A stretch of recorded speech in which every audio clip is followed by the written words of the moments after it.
des gens qui aujourd'hui consomment matériellement 10 fois moins que nous, j'ai envie de dire, et nous, à quel niveau se fait la convergence? Est-ce qu'il se fait à leur niveau, à notre niveau, quelque part entre les deux, etc.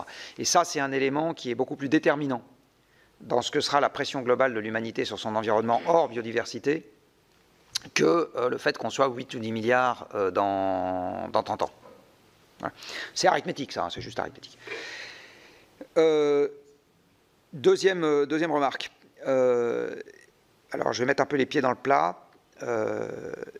La question de la pauvreté est un débat sans fin, parce que la pauvreté est une notion qui est par définition relative.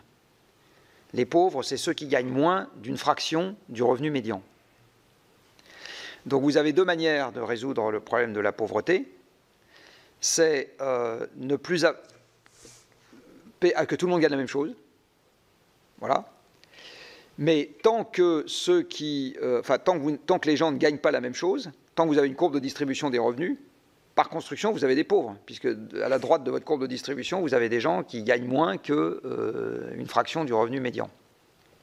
Donc en fait, la seule façon de supprimer la pauvreté au sens mathématique du terme, c'est que vous ayez tout le monde qui gagne la même chose.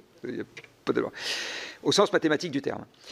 Après, si supprimer la pauvreté, c'est de se dire, les gens qui aujourd'hui n'ont pas de maison, ils veulent une maison avec salle de bain, le temps qu'ils y arrivent, si ça se trouve, vous serez pauvre face aux gens qui auront tous un jet privé. Vous voyez, quand vous regardez, aujourd'hui, il y a des gens en France qui se considèrent comme pauvres face aux classes moyennes, ils restent très riches face à ce qu'était un paysan du Moyen-Âge. Donc la pauvreté est toujours une notion relative, c'est ça que je suis en train de dire.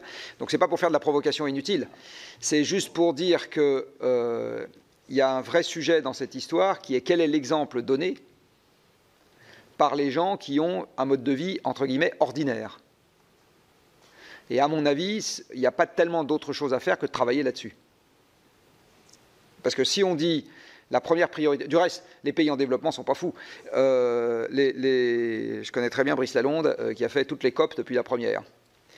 Et il m'a dit, un jour, je me rappelle très bien, il m'a dit, les négociations climat, depuis le début, les pays riches viennent en pensant qu'on va parler climat, les pays pauvres viennent en pensant qu'on va parler développement, et c'est les deuxièmes qui gagnent.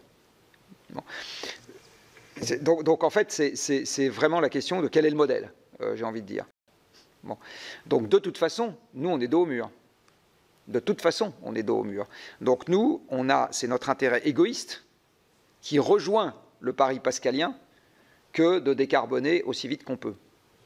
C'est juste notre intérêt égoïste. Parce que de toute façon, si on ne fait pas ça, la montée du populisme à laquelle on assiste aujourd'hui, c'est que le début de la plaisanterie.